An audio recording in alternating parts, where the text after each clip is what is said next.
we're going to grow up now. We're going to say divorce happens. Yeah, you're pissed off about it, but we're going to grow up. This morning, Meddie took to her Instagram stories to share a video of a man talking about the importance of holding toxic people accountable. His message was blunt, a reminder to set boundaries if you have a toxic parent. Holding clear and firm boundaries with someone who's been toxic and abusive to you your whole life is not the same as holding a grudge. Just like speaking the truth about your experiences isn't a smear campaign. For anyone wondering, talking about abuse isn't what rips families apart. Abuse does. Quite the statement, right? The timing is interesting. Maybe Meddie's been tuning in to what Kody's saying about her mom and siblings on the show each week. If that's the case, it's no surprise she'd feel the need to set the record straight. There's probably a lot we're not seeing about what's gone down. For those OG 13 kids, this show must be triggering as hell. And let's be real, Meddie likely holds Kody far more accountable than Janelle does. Honestly, it seems like Janelle's finally creating distance with him because Meddie isn't willing to accept his behavior anymore. Janelle, on the other hand, has spent years making herself smaller to fit into Kody's world. This one is right up there with, I think it's so weird that Tony wants to help my Keltie pick her wedding dress, and I can't imagine having my husband live with me full-time. In episode 7, Robyn, ever the martyr, claims that if she'd had it her way, she and Kody would have just eloped. Wait, what? We've got so much to dive into today, so let's not waste any time. Let's jump straight into it. Hey everyone, what's up? It's Elena here, and welcome back to my channel Reality Nexus X. Robyn, honey, you're either more clueless than I thought, or you've shown your true colors without even realizing it. An elopement is a secret wedding, running away to tie the knot. So how exactly would you elope in a temple ceremony sanctioned by the church? After all, this is a spiritual union, not a legal one. Or maybe she slipped up and let us in on her real wish. Did she secretly hope Kody could have divorced Meri right off the bat and run away with her, leaving the other wives behind from the start? Whatever Robyn's idea of eloping might be, I don't buy it. If anything, Robyn seems to relish making her relationship with Kody a public spectacle for the other wives, almost like it's a way to flaunt her position. I mean, remember the wedding dress stunt? She tried on dresses with Kody before the big reveal and then paraded around in them as if she hadn't already chosen her gown. It's hard to believe she would pass up a chance to visually assert her rank in the family hierarchy with a big wedding, especially in front of Christine. It's classic have your cake and eat it too, Robyn. She wants credit for being selfless and not wanting a big deal for her wedding day, putting on a show like she's somehow sacrificing something. In Kody speak, it's her way of acting cap in hand, as if she's being humble, and of course, it ropes everyone else into the role of assuring her, no, Robyn, you deserve a special day. A little collective praise that likely helps them earn brownie points with Kody.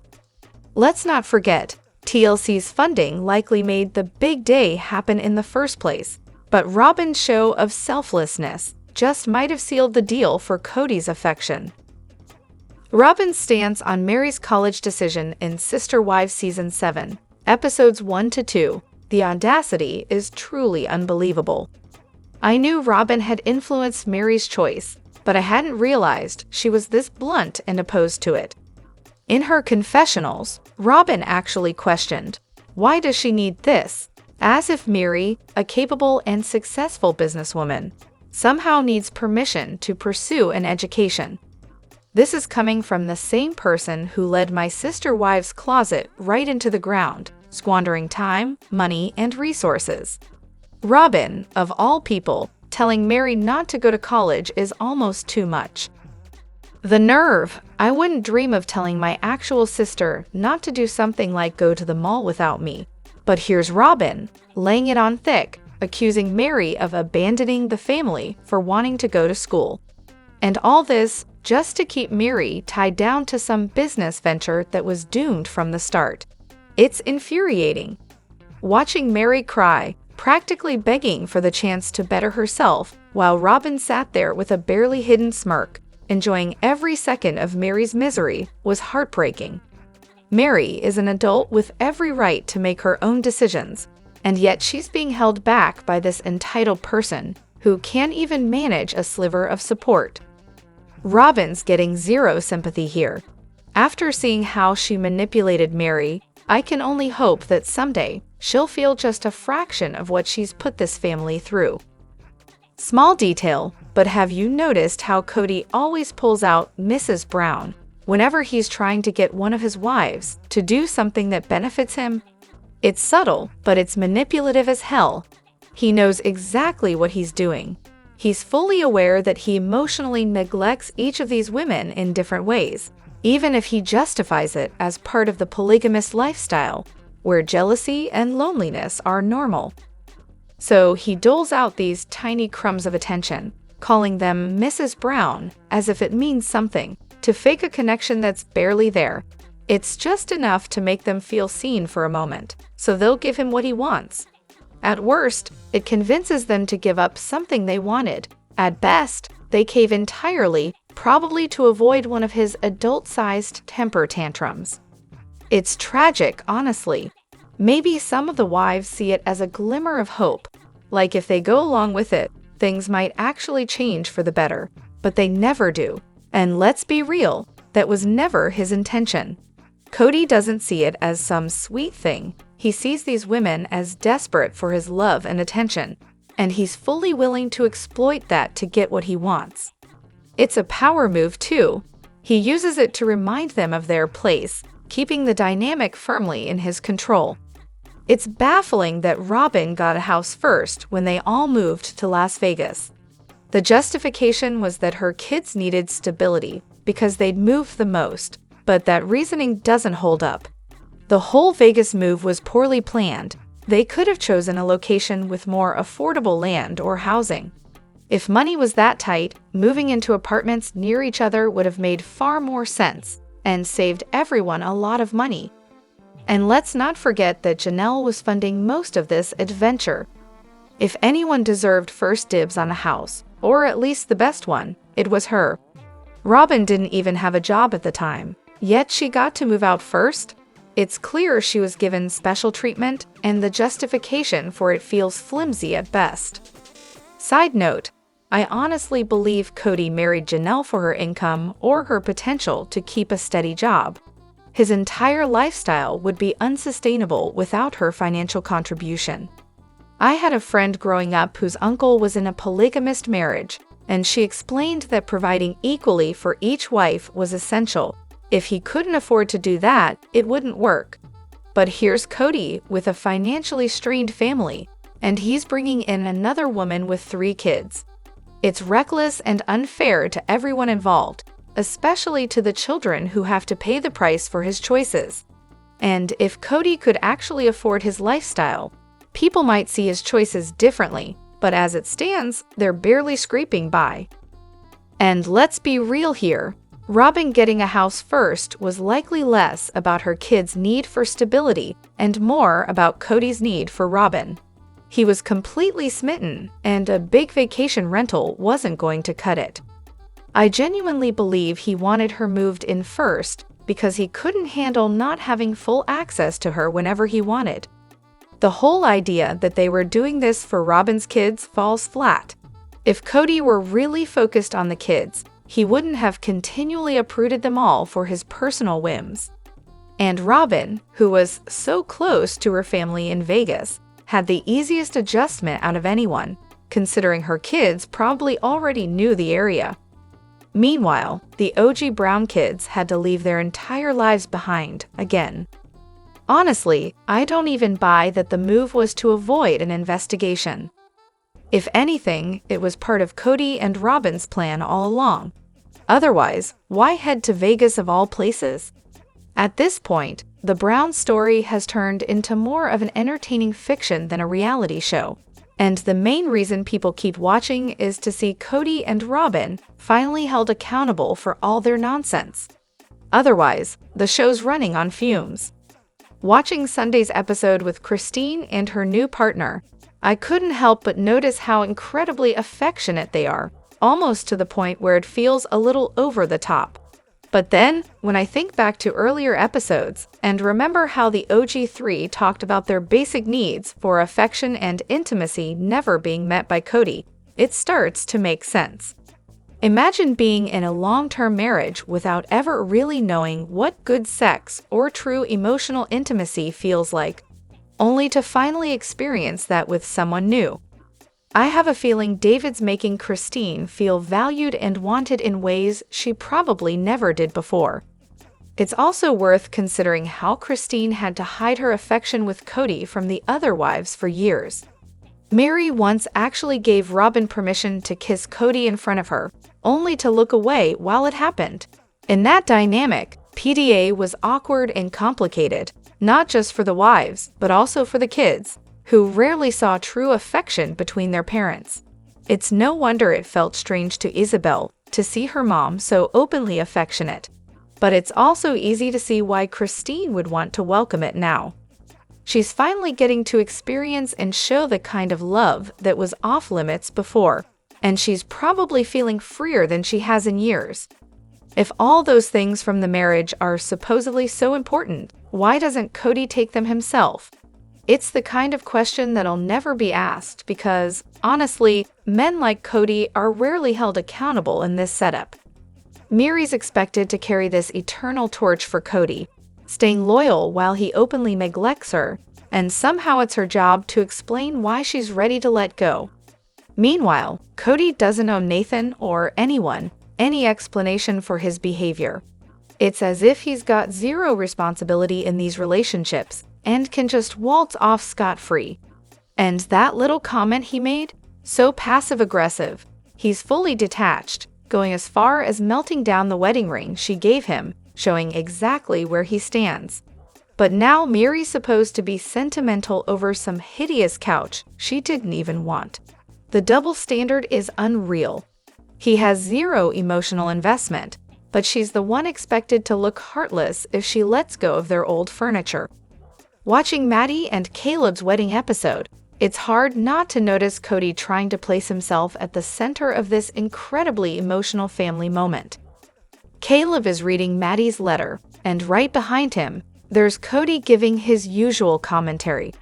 Then, when Caleb's sister Erica breaks down in tears, they ask her to step in and pin Caleb's flower on him, honoring their late mother. It's a touching, deeply personal moment for Caleb and his siblings. And there's Kody, just a couple of steps back, but still positioning himself right in the middle of it. It's like he can't help himself. He has to insert himself into everything, even moments that aren't about him at all. You just want to scream, give them space. Let them have this memory without you hovering around. It's as if he needs to be the focal point in every scene, drawing the attention back to himself even when the moment clearly belongs to someone else. So, has anyone come up with a nickname for the new McMansion yet? I mean, we can't let it go nameless. What a tragedy that would be. I've found a few gems that might just do the trick. Loyalty Lair, because nothing screams devotion quite like a house so big you could lose a small child in it. DBSARK Park, a nod to the ostentatiousness that leaves everyone in the neighborhood shaking their heads. Future Foreclosure Fortress, because let's be real, that's probably a solid bet given the current economy. Infantilized Estate, a perfect reflection of the oversized playhouse vibes it's giving off. Overcompensation Inn, for when you need a place to stay that really shows off your, assets. Tender's Treehouse, because every McMansion needs a whimsical touch, right? Let's narrow it down. Share your favorites, and maybe we can hold a vote to see which one truly captures the spirit of our new, extravagant abode. Is anyone else sensing that Christine and Janelle might be on the verge of drifting apart? I just caught their Access Hollywood interview, and the vibe at the start felt like they haven't been as plugged into each other's lives as they'd like us to believe.